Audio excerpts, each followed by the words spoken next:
you'll enjoy heaven. I'm sure mas masaya pa yung langit kasi andun na si Duma. We will miss him. I'll miss him always.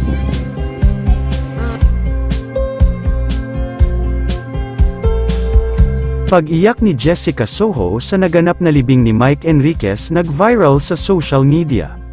Inihatid na si Mike Enriquez sa Loyola Memorial Park sa Parañaque City. Kaninang umaga naganap ang libing ng veteran news anchor.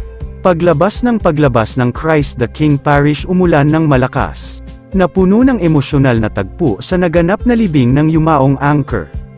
Isa sa nagpaabot ng pakikiramay ay si Jessica Soho na umiyak pa sa naturang libing. Meron nga itong makabuluhan na mensahe sa yumaong anchor. Anya ni Jessica mahal na mahal raw niya si Mike at napakabait na tao nito.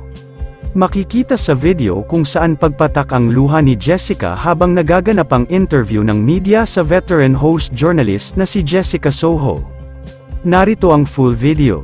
You'll enjoy heaven. I'm sure mas masaya pa yung langit kasi andun na si Duma.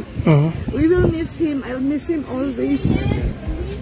I think it's been my singular honor and privilege na nakatrabaho ko siya ng mahabang panahon.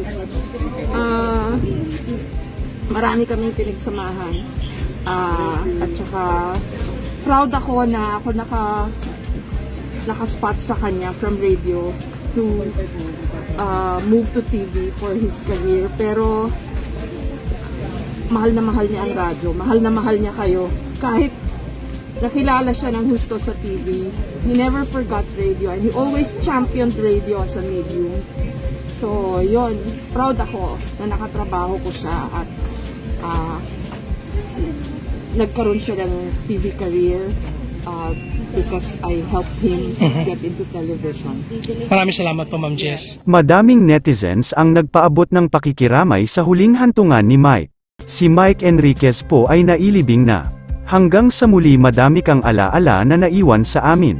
Yun lamang po, maraming salamat po sa panunood.